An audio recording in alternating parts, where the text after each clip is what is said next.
Hey there, it's Michelle Rene, Windermere Coeur d'Alene Realty and destinationliving.co.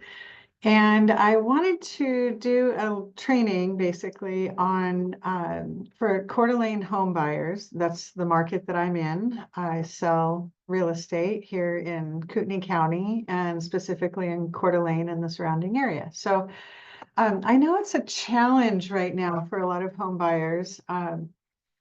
The interest rates haven't gone down like people had hoped. I mean, I feel like they've gone down a little bit from, maybe the height within the last year or so, but it's still higher than a lot of people want. Plus, home prices are not coming down either, right? So we have this, people talk about FOMO, the fear of missing out, and the FOMO is real for buyers. It's There is a fear of missing out, and I feel like I wanted to address some of the maybe just different ways to look at, okay, how can, if you're in a good situation as a buyer, and there's just some things holding you back, you might have some assumptions that are not accurate, or maybe it's not as bad as you think.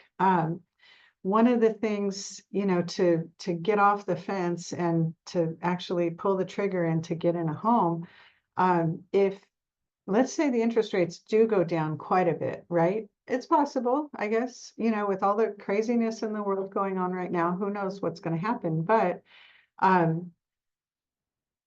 if it goes down quite a lot, then now there's a flood back into the market, and we're in a strange situation where the prices have stayed stable, and in our local area, have had some like single digit increases in price. But if you have a whole bunch of people entering the market, again, now you have all this competition. So the benefit you have right now as a home buyer, if you're a solid buyer and you have, solid debt to income, or maybe it's just that you don't have the down payment, or maybe the DTI is a little too high and you need to address some things, and so you're working on that. Whatever the case is, there's incentive for the sellers to give credits to, and so I'm going to go through 7 things, 7 ways, 7 tips, just ideas that you might be able to utilize, even if you could do one of them and it made the difference of whether you could get into the home or not. I mean, that's a win. And some of these you could do multiples. So let's start. So the first one, I would say, the top of mind, if you're going to talk to a lender, one of the things you could do is buy down your rate. So that if that's the issue for you, and the payment's too high, obviously I am not a lender, okay? I have a lot of lender friends. I'm not going to speak about your rates or the loan or different programs that you can jump into, because every situation is different. But I am going to be talking to lenders on Zoom calls and getting some tips and, directly from people who do know what their programs are and the guidelines, and when you might qualify for this, or based on your situation, where something else might work out better. But I will just say it is a thing, right? So if you can buy down your rate, that might make the difference of whether you can jump into a loan and buy the house or not. Now, second to that is, maybe you don't have the funds to buy down the rate, but you can ask the seller to buy down the rate, right? Or give you a credit, and then you use that credit for whatever. Maybe you're using it for the closing costs themselves. Maybe you're using it to buy down the rate. My understanding, again, not a lender, check with your people. I can give you recommendations if you need. But my understanding is the seller, the limit on what they can contribute to buying down the rate is higher than the limit you as the borrower can put toward buying down that rate. So there's a little tip for you. I actually didn't know that until just recently. One of my lender friends told me that. Okay, another option, it's kind of obvious, but maybe it's not, to everybody, is you can offer up on a home that you're happy about purchasing, but just offer less, offer maybe significantly less. That's not going to work with all sellers, right? But I will tell you, there's some sellers, if it's, especially if it's been on for a while, or they just have a life circumstance where they really need to sell and they're not interested in squeezing every last dollar out. They just need the house to sell so that they can move on to the next chapter in their lives. So, the motivation, and this is in any market, right? The motivation of the seller, changes depending on their situation. So, but that's part of this one. Number 3 is offer significantly less. And maybe maybe you try that a few times, or, a handful of times, however many times, until you can find one that will be willing to let the house go for maybe even less than, the market value. And so that's part of it. But the other thing is maybe you readjust a little bit. Maybe you don't, the average home price here for a single family home in the Coeur d'Alene area is mid 500s. So I want to say it's like 556 or somewhere in that range.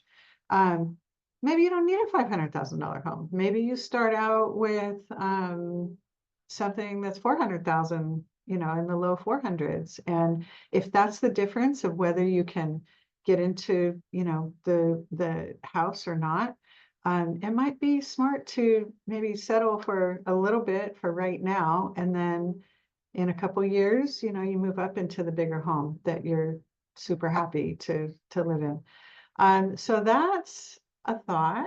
That's a thought. Another thought along those same lines is, what if you could find, duplexes are not all that common, but what if you could find a multifamily property, small multifamily, so like 4 units or less, live in the 1 unit, rent out the others, right?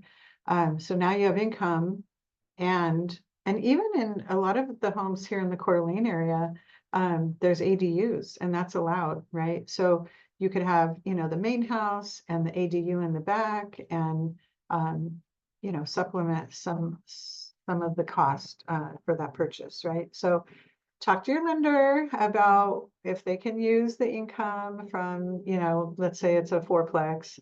They usually can use the income from those. But again, please discuss that directly with your lender.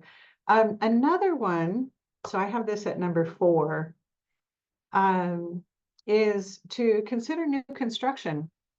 New construction is really interesting because, again, maybe you don't get the big giant house and you get into something smaller, but one, you have a new house, super nice to, not have to worry about the furnace going out or, some other big expense.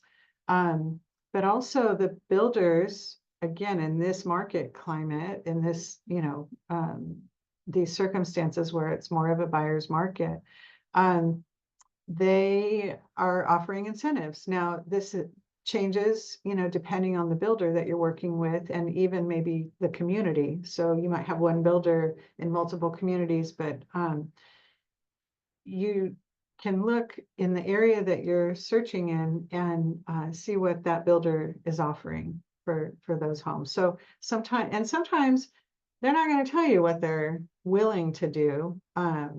You might just have to ask for it in your offer, right? So you're going to ask for, I've heard of up to 20,000 plus in credits. Now that's for a more expensive home, right? Not a $400,000 one, but the motivation is there for them to offer these credits. Now back to the scenario where, if you have an interest rate reduction that's quite large or significant, and more people are jumping into the pool of getting back into buying, then those builder credits probably aren't going to last all that long. They might pull the rug out from you on that.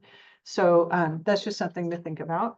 But yeah, between it's just like a seller. I guess it doesn't matter whether it's the builder or if it's a resale home, an individual seller offering to help. Again, you could use it toward closing costs. You could use it toward buying down the rate and whatnot. But the new construction properties tend to it's more probable that you'll get those seller credits from them than a resale. So, okay. Explore low down or no down programs. So first time home buyer, that's one thing, right? And by the way, not sure if you're aware, but if maybe you've owned property in the past several years ago, I want to say it's 3 years. If you have not owned a home for 3 years or more, they put you in that pool where you're considered a first-time home buyer. So you can utilize those programs. FHA has good rates. USDA is another thing to look at.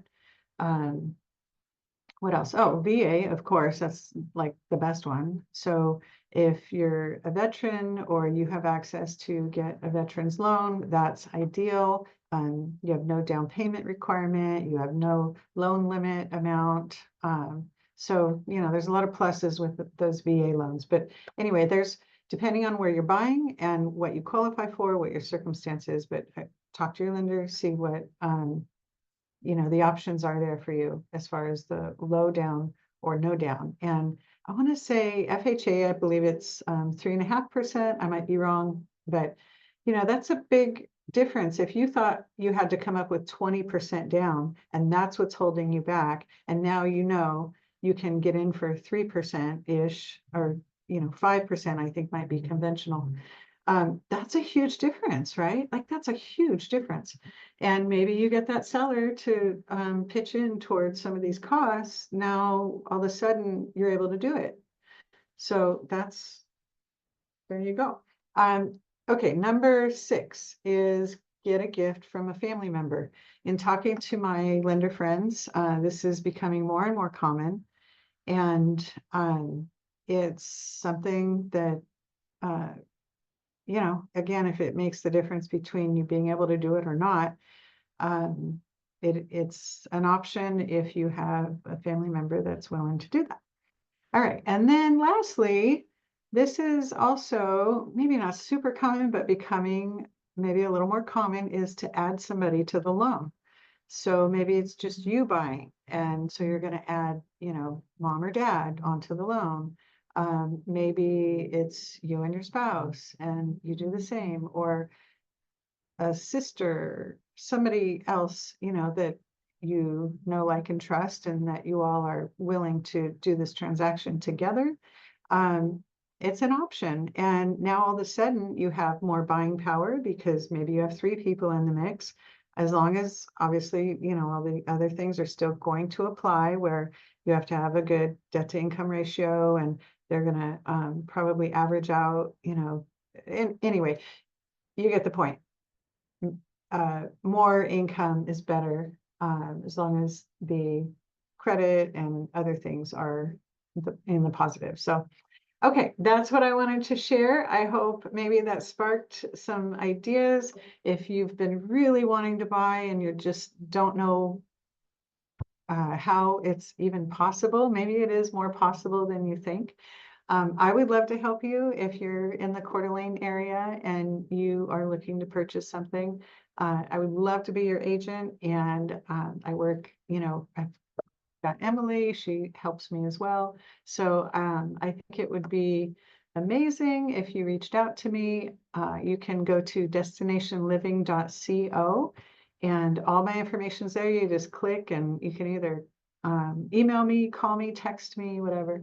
I would love to help. And obviously, I do have a lot of lender friends. They're very good at what they do. Wait until you hear some of these conversations. They're amazing. And so I can certainly, refer some people to you if you don't already have a lender. All right. I hope that was helpful. Thanks. Take care.